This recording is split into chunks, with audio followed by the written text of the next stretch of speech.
सत है। क्यों? अभिव्यक्ति होने से। तो घट रूप जो सत है उसमें जो पक्ष है कार्य रूप घट सत है, इस पक्ष के सत उपलब्धि उसकी जो है ना घट सृष्टि से पहले सत ही था और घट इसके बाद यानी उसको अभाव का शब्द करता है। पूर्व पक्षी कहते नहीं सत नहीं था, यानी पक्ष बाधकम असंशय। 14 नंबर टिप्पणी में दिया है कि अनुमान का विषयभूत जो पक्ष है सिद्धांति के द्वारा अभिमत है कार्य सार्वाधिक कार्य कैसे सभी कालों में कार्य सती है। इस सत कार्य को वास्तव में अभाव संपादकम अभाव का संपादक करता है। अर्थात पूर्व पक्षी कहते नहीं कार्य सत नहीं है। वर्तमान काल में तो सत्य है दिख रहा है, किंतु भूतकाल में भविष्य काल में सत्य नहीं रहता। ऐसा लेकर के वर्णन किया तो कहते ना ऐसी बात नहीं है। पूर्व पक्षी कहता है जो आपने कहा था कि कार्य सत्य है, तो सिद्धांति ने कहा कार्य सत्य है, सृष्टि से पहले कार्य सत्य है, ऐसा जो सिद्धांति ने कहा उसी सिद्धांति के वाक्य को लेकर के कहता है पूर्व पक्षी ना ऐसी बात नहीं है। अर्थात कार्य सत्य नहीं है क्योंकि उपलब्धि न होने से। यदि कार्य सत्य होता तो अब इसी को विवरण करते हैं। कहते उक्त अनुमान निषेधो नहीं आता है। जो न्याय का अर्थ है उक्त अनुमान का निषेध के लिए नकार आया है, यानी सत्य घट रूप कार्य सत्य भविष्य होती अभिव्यक्त है, ऐसा जो अनुमान किया था उसको निषेध कर रहा है। तो उसी का विवरण करते हैं। अब ते अविद्यमानत्व अभावात उपलब्धता एवं चेत, कहते हैं जो घटपट आदि जो कार्य है ये शब्द का अर्थ होगा घटपट आदि जो कार्य है, कहते हैं आपके मत में, किसके मत में? सिद्धांति के मत में कहते हैं घटपट आदि कार्य अविद्यमानत्व अभावात है, उनकी अविद्यमान का अभाव होता है। अर्थात हमेशा ही वो विद्यमान रहते हैं। इसी हेतु से उपलब्धता है, उनको उपलब्ध होना चाहिए लेकिन देखना चाहिए। आप सिद्धांति तो ऐसा मानते हैं कि कार्य और कारण दोनों सती रहते हैं, तीनों कालों में रहते हैं, भूतकाल में भी है, वर्तमान काल में भी है, भविष्य में भी रहेगा, ठीक है ना। लेकिन अभिव्यक्त नहीं है, ऐसा है पूर्व सिद्धांति कहता है।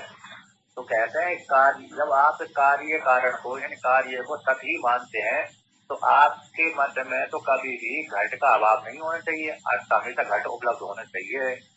तो अविद्यमान तो अभाव है, विद्यमान नहीं है उसका अभाव हो जाता है, अर्थात विद्यमान ही है। तो विद्यमान होने से आपके मत में घटपट आदि कार्य विद्यमान होने से उपलब्धि ही होना चाहिए, इसी चेत है, ऐसा पूर्व पक्षी ने कहा। अब उसी का विवरण करते हैं।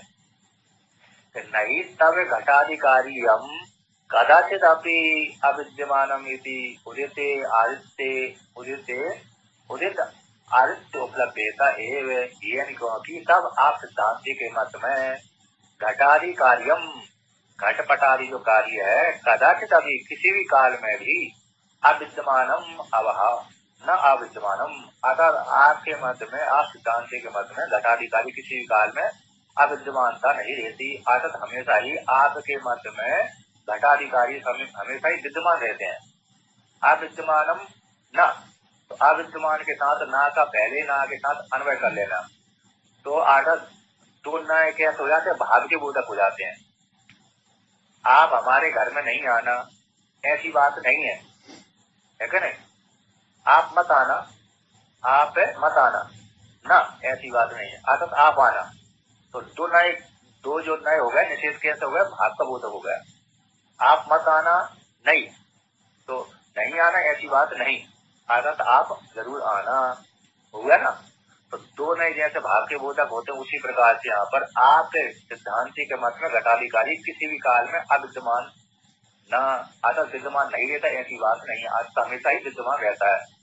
इसी उदित आदित्य उपलब्ध आदित्य भगवान के उदित होने पर उपलब्धता एवं उपलब्ध ही होते हैं, क्योंकि आपके जैसे सूर्य भगवान उदित हो गए तो दिख जाते हैं। तो इस प्रकार से वर्णन किया। अब उसी को और आगे वर्णन करते हैं। पूर्व पक्षी कहता है मृत्य पिंडे असन्निते तम तम आदि आवरणे च असति विद्यमानत्वादिति चेत, यानी क्योंकि मृत पिंड के सन्निध न होने पर, 3 नंबर टिप्पणी दिया है मृदादि चेत इति अंतः। कहते मृत पिंड के सन्निध न होने पर, तो पहले किया था कि पिंड जो है आवरण होने से, है ना, पिंड है कपाल आदि घट का आवरण होने से उपलब्ध नहीं होता।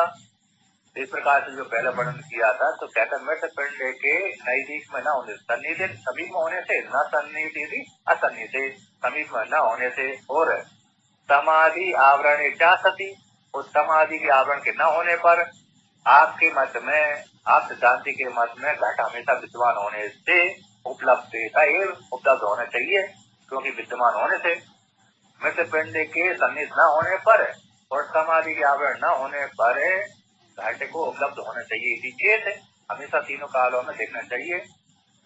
ऐसा पूर्व पक्षी ने सिद्धांति के ऊपर आक्षेप लगाया, किंतु दिखता है ही नहीं है। पूर्व पक्षी कहता किंतु हमको तो नहीं देखता, आपके मत में तो आप हमेशा मानते हैं घट रूप कार्य हमेशा विद्यमान रहता है, तो देखना चाहिए।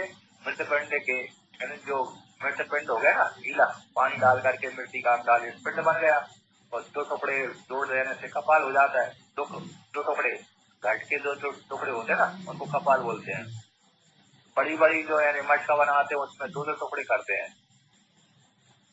तो इस प्रकार से तो उस मृत पिंड कपाल आदि के सन्निध न होने पर वो आवरण था, वो समाधि के आवरण न होने पर तो उस घट को उपलब्ध होना चाहिए, क्योंकि घट हमेशा आपके मन में विद्यमान होने से, विद्यमानत्वाद यदि घट विद्यमान होने से दिखना चाहिए, किंतु दिखता ही नहीं है हमको, तो ऐसा आक्षेप किया पूर्व पक्षी ने सिद्धांति के ऊपर। ऐसी प्राप्ति हो जाने पर सिद्धांति का कहना ऐसी बात नहीं है। तो क्यों नहीं है?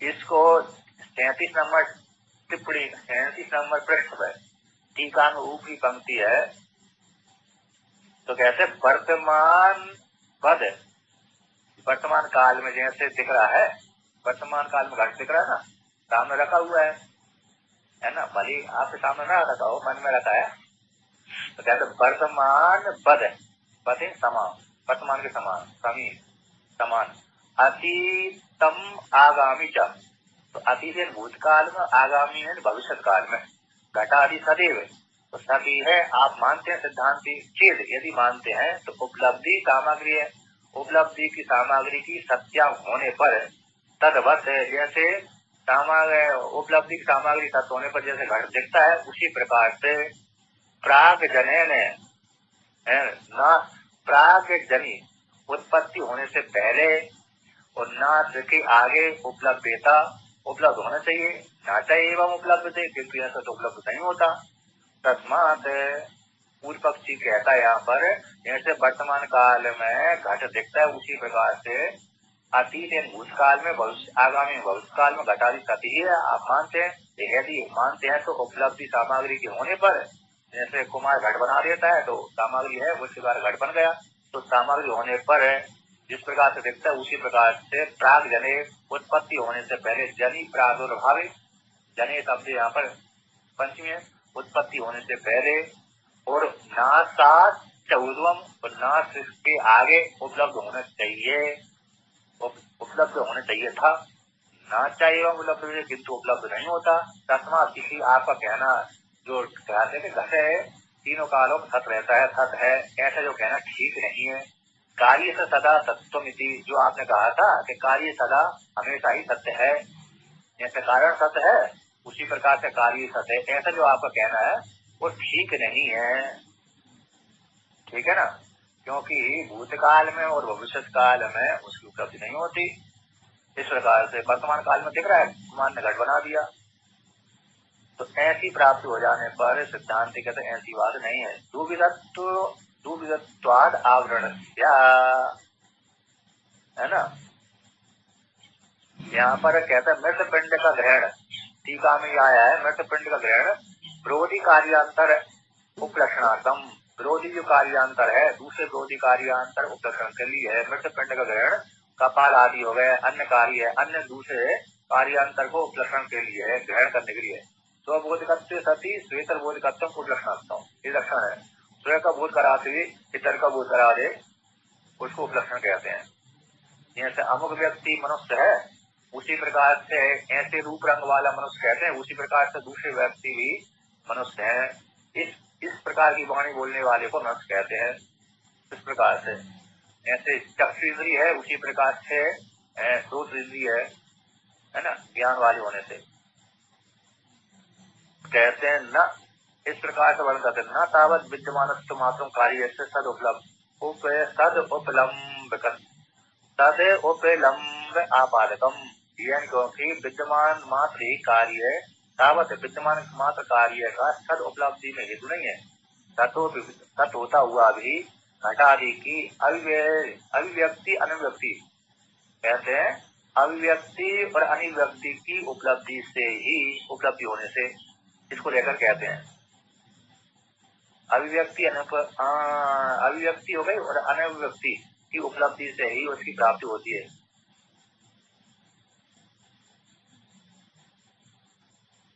तो क्या है करना, ऐसी बात नहीं। दो विगत आवरण से, दो प्रकार का घट का आवरण है, कौन सा, उसी को विवरण करते हैं।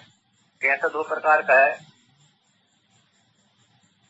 कहते हैं अभिव्यक्ति सामग्री सत्वम, सामग्री के सत्व, अभिव्यक्ति के सामग्री सत्व होने पर जाते हैं, और अभिव्यक्तित्व साधकम, जो अभिव्यक्ति का साधक है। ना तू तत्व होता हुआ अभी तक सामग्री को नियम, सामग्री जो नियम है, सामग्री के नियमों अस्ति, इसमें सामग्री का कोई नियम नहीं है। यदि ऐसा अभिप्राय करके स्वीकार करके कहते हैं कि आवरण, घट के आवरण दो प्रकार के होते हैं। तो घटादि कार्य द्विविधम ही आवरणम, मृदादेर अभिव्यक्त तमः कुट्यादि प्राग, मृदो अभिव्यक्तिर मृदादि अवयवानाम पिंडादि कार्यांतर रूपण संस्थानम द्विविधत्वाद आवरण से। इस पंक्ति का अर्थ है ये, क्योंकि घटादि कार्य का, जो घटादि कार्य है उसका द्विविधम ही आवरणम, दो प्रकार का आवरण होता है। मृत्तिका से बनने वाला घटादि कार्य है, मृत्तिका से उत्पन्न होने वाले घटादि कार्य का दो प्रकार से आवरण है। एक तो कौन सा आवरण है, तम कुट्यादि, तम हो गया अंधकार, हो कुट्टी हो गई, दीवार हो गई, अन्य बर्तन आदि हो गए, आदि शब्द से बर्तन हो गए, अन्न हो गए, दूध देश हो गया, है ना, आदि शब्द का वाचक हो गया। तो एक तो इसके द्वारा घट उपलब्ध नहीं होता, दिखता नहीं है। दूसरा ऐसे प्रांग मृदो अभिव्यक्ति रहे, मृत्तिका से उत्पन्न होने वाला घट है, उस मृत्तिका के द्वारा कौन हो गया, है ना, पिंड बना। वो मृत्तिका से उत्पन्न होने वाला घट, उस अभिव्यक्ति से पहले मृदादि अवयवनाम, जो मृत के अवयव कौन हो गए, पिंड, कपाल आदि। तो पिंडादि कार्यांतर रूप से, पिंडादि कार्यांतर रूप से, पिंड आदि शब्द से कपाल, तो पिंड आदि कार्यांतर रूप से वहां पर घट विद्यमान रहता है। कार्यांतर रूप से संतान होने के कारण इनके द्वारा पिंड, कपाल आदि के माध्यम से वह घट कैसे दिखता नहीं है। जब उसमें प्रश्न करेंगे, रूपांतर करेंगे इनका, यत्न करने पर वह क्या हो जाएगा, घट की अभिव्यक्ति हो जाएगी। ठीक है ना।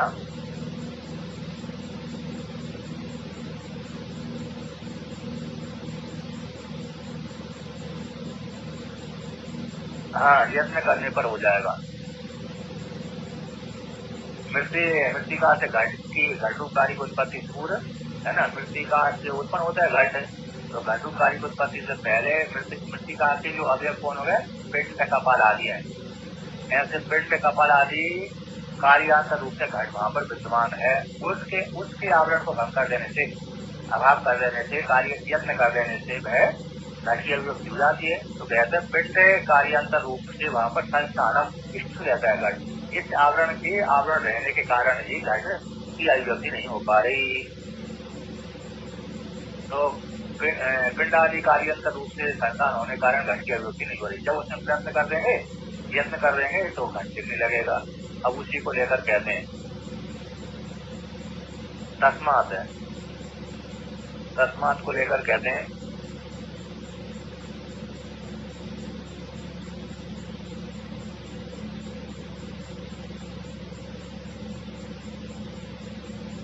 यहाँ पर टीकाकार कहते हैं यदि यद जो उपलब्ध यदा इस काल में उपलब्ध मान कार्य कारण अवयव ना, जो उपलब्ध मान कारणों के अवयव घट कौन हो गया, मृत पिंड आदि है, पिंड कपाल आदि अवयवों का कार्यांतर रूप से कौन हो गया, पिंड कपाल आदि के रूप से कार्यांतर उन पिंड कपाल आदि के द्वारा बनने वाला घट है, वह वहां पर कार्यांतर रूप से स्थिति रहती है घट की।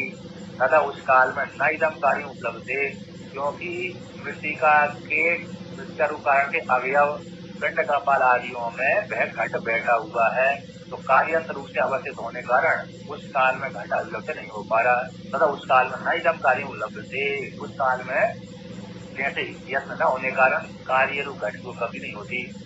तत्र वहीं पर अन्य प्रकार से उपलब्ध थी, जब कुमार उसको बना देता है, यत्न विशेष कर देता है, चार के ऊपर पिंड को रख देता है तो घुमा देता है तो यह बन जाता है। अन्य प्रकार से यत्न विशेष के द्वारा है ना कार्यांतर रूप से स्थिति, तो ऐसे कर देने पर उपलब्ध हो जाता है। किसी अन्वय व्यतिरेक के द्वारा सिद्ध कारण का मृतिका का कार्यांतर रूप से स्थित है, कारण का कार्यांतर रूप से स्थित है, जो स्थित घट का कार्य आवृतत्व पिंड कपाल आदि कार्य के आवृतत्व है, घटु कार्य के आवृतत्व है।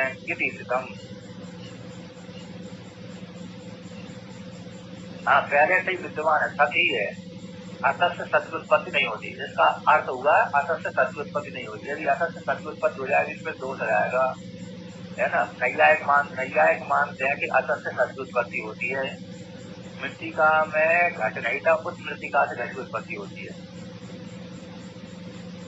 और ये भी कहते हैं कि जैसे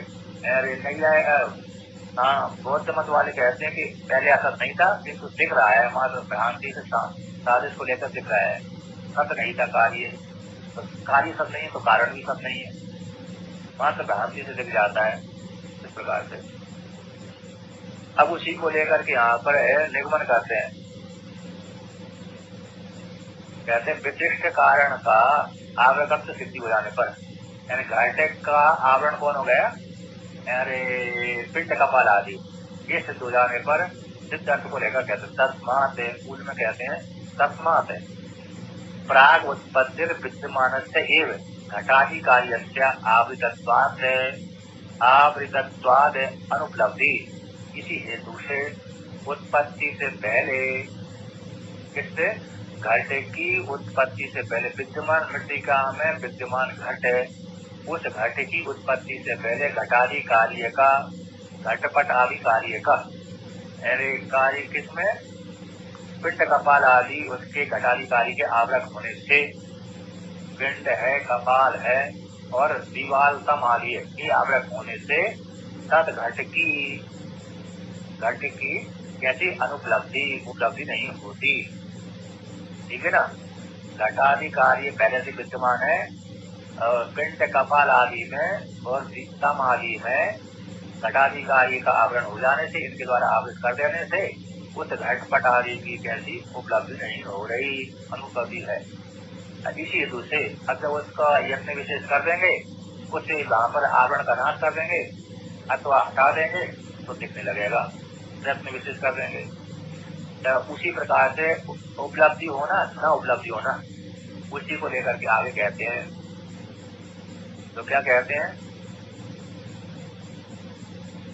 कहते नष्ट उत्पन्न भाव अभाव शब्द प्रत्यय भेदस्य तु अभिव्यक्ति तिरोभावयोर द्विविधत्व अपेक्षा, कहते हैं अभिव्यक्ति दिख जाना, तिरोभाव छुप जाना, इन दोनों को लेकर के ही घट को कह देते हैं नष्ट हो गया, तिरोभाव हो गया तो नष्ट हो गया, और अभिव्यक्ति हो गई तो कहते हैं उत्पन्न हो गया, और कहते हैं भाव है, अभिव्यक्ति हो गई तो भाव हो गया, और अभाव यानी तिरोभाव हो गया तो छुप गया तो अभाव हो गया। ये शब्द और शब्द के भेद है, अभिव्यक्ति और तिरोभाव को लेकर के दो प्रकार को लेकर के ही आप एक अपेक्षा रखते हैं। अभिव्यक्ति को लेकर के और त्रिभाव दोनों को लेकर के द्विविधत्व की अपेक्षा होती है। नष्ट उत्पन्न भाव अभाव शब्द भेद शब्द और प्रत्यय का प्रयोग किया जाता है, विचार होता है, ठीक है ना। अभिव्यक्ति को लेकर प्रत्यय ज्ञान शब्द का ज्ञान तो शब्द होगा, शब्द का कोई ना कोई है। प्रत्यय ज्ञान जो प्रत्यय शब्द है ना, प्रत्यय तो प्रत्यय ज्ञान प्रति उपसर्ग पूर्वक क्या वो धातु प्रत्यय अभिज्ञा प्रति अभी ज्ञा धातु दो उपसर्ग लगा दिया, ज्ञा वो धातु से प्रतिविज्ञा बनता है, प्रत्यय विद्या प्रतिविज्ञा हो गई।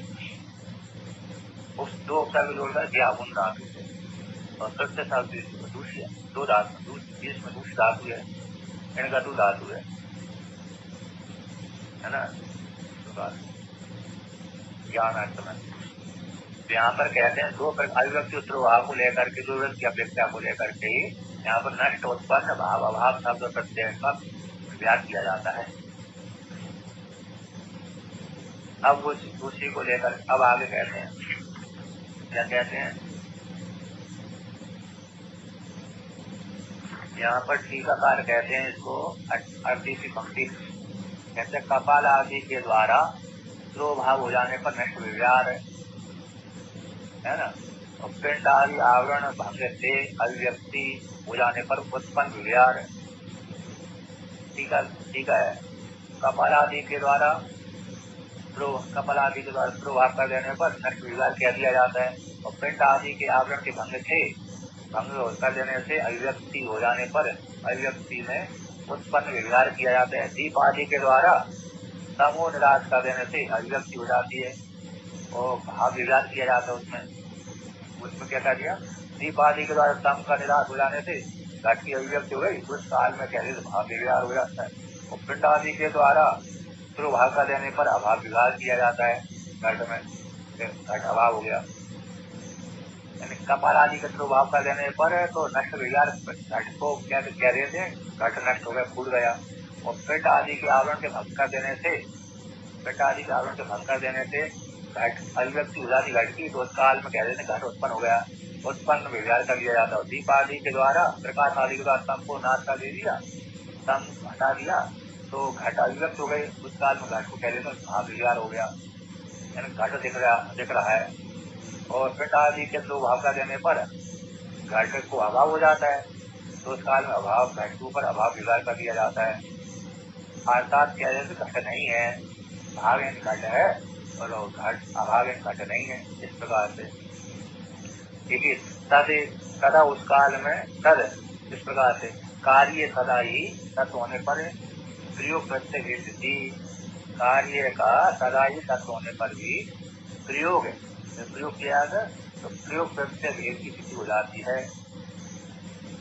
सदा सत्य तो नहीं होगा तो प्रयोग और प्रत्यय का भेद की स्थिति नहीं हो सकती, इसी कार्य हमेशा सत्य रहता है, तो इसलिए प्रयोग प्रत्यय भेद की स्थिति हो जाती है। अब पुनः आगे कहते हैं, पूर्व पक्षी यहाँ पर शंका करता है, जैसे पिंड आदि घटादि आवरण जैन समान से स्वाद ये अनुमान किया है, पिंड आदि घटादि के आवरण नहीं है। क्यों? क्योंकि पिंड आदि तो उसी समान देश में रहते हैं, जो समान एक ही देश में रहता है, वो आवरण कैसे हो सकता है ना। यदि अच्छे घट का आवरण न चाहते पिंड आदि आवरण नहीं होगा, तेन समान देश होने का अर्थ नहीं। जैसे कुट्यादि घटादि के आवरण अलग अलग देश वाले हैं, घट अलग है, कुट्यादि अलग है, तो जैसे वो आवरण होता है ऐसे मृत पिंड कपाल आदि समान देश वाले होने से आवरण नहीं हो सकते। अब उसको लेकर के ऐसा कहते हैं, तो क्या कहते हैं कि पिंड कपाल आदि आवरण वैलक्ष्याद अयुक्तम चेत, कहते पिंड है पिंड कपाल आदि घट के वृत्ति आवरण करते हैं, ऐसा कहना ठीक नहीं है। पिंड कपाल आदि का आवरण से आवरण पिंड कपाल आदि का आवरण से विलक्षण होने से, तो पिंड कपाल आदि घट के आवरण है, ऐसा जो आप सिद्धांति ने कहा है वो ठीक नहीं है, अयुक्तम निश्चित है ना। यानी पिंड कपाल आदियों के आवरण से विलक्षण होने कारण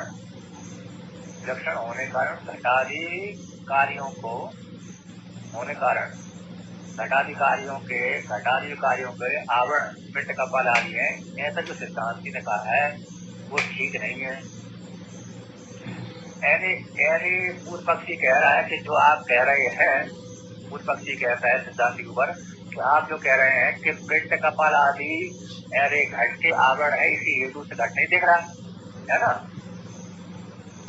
जो कार्य है कारण पूर्वक ही होता है कि नहीं, कार्य कारण भाग चल रहा है, तो इसलिए एक जगत आदि है, इस जगत में कोई ना कोई कारण है, शून्य कारण नहीं है। जो भी हमको जगत दिख रहा है, नाम रूपाधि जगत दिख रहा है, वह सारा जगत कैसे था, सृष्टि से पहले अनव्यक्त दशा में था, किंतु नहीं था ऐसी बात नहीं है, आदत था, मृत्यु के द्वारा आवृत था। इस पे शून्यवादी को बौद्धों को अवसर मिल गया कि सृष्टि से पहले कुछ नहीं था, तो सिद्धांति ने उत्तर दे दिया ऐसी बात नहीं है, सृष्टि से पहले था लेकिन नाम रूप से अभिव्यक्त नहीं था, कारण रूप से अवस्थित था और मृत्यु के द्वारा आवृत था। उसी को लेकर के यहाँ पर आगे वर्णन करते हैं। तो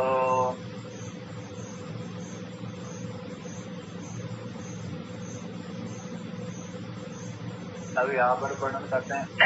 आपने अच्छा कहते हैं कि जो भी तस्माद्यन आवृतम कार्यम यज्ञावृतम कार्यम प्रागुत्पत्ते तद उभय आसीत श्रुते प्रमाण्याद अनुमेयत्वाच्च। जिसके कारण के द्वारा कार्य आवृत हो, जो कार्य आवृत है वे उत्पत्ति से पहले दोनों ही थे श्रुति प्रमाण से, और अनुमेय से उसी प्रकार का अनुमान भी है, अनुमान भी कर लेना चाहिए। अनुमीय से क्या प्रागुत्पत्ति कार्य कारण और अस्तित्व, अनुमान भी किया जाता है, अनुमति के कार्य कारण दोनों का अस्तित्व है, उत्पत्ति से पहले कार्य कारण का दोनों का अस्तित्व रूप से स्वीकार किया जाता है। अनुमीय से यानी अनुमति भी प्रमाण है इसमें। उसी को विवरण करते हैं कि कार्य से ही तत्व जायमान से कारण है, शक्ति उत्पत्ति रचना से, जो उत्पन्न होने वाला विद्यमान जो कार्य है, जो उत्पन्न हो रहा है वह ऐसे घट रूप कार्य का कारण सती उत्पत्ति रचना। कारण मृतिका रूप कारण होने पर ही देखा जाता है, उत्पत्ति देखी जाती है। जो हमारे सामने घट रखा हुआ है ना, सोने का आभूषण रखा हुआ है, जैसे सोना का अंगूठी आदि है, तो उत्पन्न होने वाली जो अंगूठी है अथवा घट है तो विद्यमान दिख रहा है। जब स्वर्ण अथवा मृतिका रूप कारण के होने पर ही उत्पत्ति उसमें देखी जाती है। स्वर्ण है तो आभूषण बनेगा, स्वर्ण नहीं है तो आभूषण नहीं बनेगा। मृतिका है, मृतिका रूप कारण है तो घट की उत्पत्ति होगी, मृतिका रूप कारण नहीं है तो घट की उत्पत्ति भी नहीं होगी। यदि मृतिका रूप मृतिका नहीं है तो घट की उत्पत्ति भी नहीं देखी जाती है। ये अन्वय व्याप्ति हो गए, व्यतिरिक्त व्याप्ति, अन्वय व्याप्ति। कहते कारण के होने पर कार्य होता है, कारण के न होने पर कार्य भी नहीं होता। जैसे बंध्या का पुत्र नहीं होता तो उसके द्वारा युक्त भी नहीं सीखा जाता।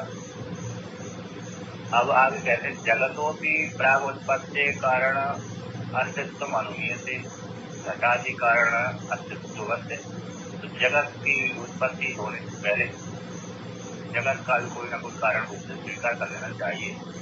उत्पत्ति से पहले, जगत की उत्पत्ति से पहले कारण का अस्तित्व से अनुमान कर लेना चाहिए। जैसे घटादि कारण का अस्तित्व से, घट की उत्पत्ति होने से पहले घट का कारण कौन है, मृतिका है। उसी प्रकार से जगत की उत्पत्ति से पहले, जगत जो नाम जगत है उसकी उत्पत्ति से पहले उसका कारण कौन है, केवल ब्रह्म ईश्वर है। इस प्रकार से स्वीकार कर लेना चाहिए। माया समृद्धि ईश्वर ही सब कुछ जगत का कारण है, ऐसा सिद्धांत के द्वारा सिद्ध कर दिया।